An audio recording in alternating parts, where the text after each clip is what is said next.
Nichio Kwali. Espero que se encuentren bien. Amati Kosen, Kenny Molia, sé que es Hitlastor Kamanani Pantana Hitlastor, Tlekeman Timoyor Matin. Bueno, ahora vamos a aprender algunas palabras de nuestro idioma náhuatl acerca de nuestros sentimientos y emociones. ¿Kena? ¿Sí? Tipo Wartiza. Empezamos. Lo vamos a hacer en esta sesión en primera persona. Bueno, para decir, como en este caso, estoy feliz, estoy contento, solo que en náhuatl se dice un poco más profundo porque agregamos esta parte de nuestro corazón. Entonces se dice de esta forma: Niyolpaki. Niyolpaki, que significa estoy feliz o estoy contento, pero desde náhuatl también significa que mi corazón está contento o feliz. O alegre también. ¿Quena? Para decir yo río en náhuatl se dice Nihuetzka. Nihuetzka. Nihuetzka. También para decir yo sonrío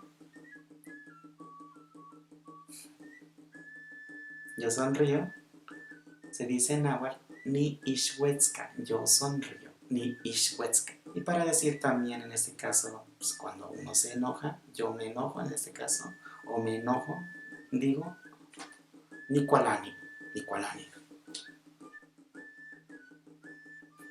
Nicualani, yo me enojo. Para decir estoy enojado, se dice nicualantoc, nicualantoc. Nicualantoc, estoy enojado.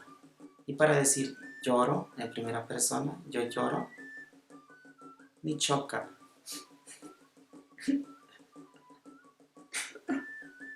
Ni choca. Y también para decir ahora estoy adolorido o estoy roto del corazón, ni yolcocostok. Ni yolcocostok. Que soy adolorido o roto del corazón. Yol, que viene de yolot, y cocostok, que viene de dolor. Ni yolcocostok, que estoy adolorido del corazón. Y también para decir que estoy triste, se dice de esta forma: ni yolcuesistok, ni yolcuesistok, ni yolcuesistok.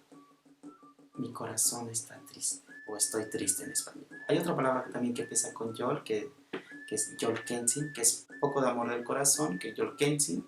Para decir en primera persona, ni yolkensin.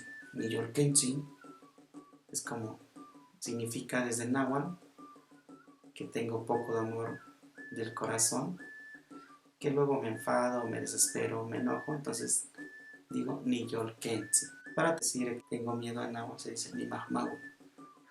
Ni mahmawi, tengo miedo. Y también para decir ahora que estoy nervioso, sí, estoy nervioso, se dice ni yol wiwipika, que estoy nervioso, ¿no? Ni yol wiwipika. ¿Qué? Bueno, dejen sus comentarios abajo del video, ¿sí? Si quieren aprender acerca más de algunas palabras en náhuatl. Igualmente les invito a que se suscriban. Bueno, y nos vemos en otro video. Chistokan Kwali, que estén bien.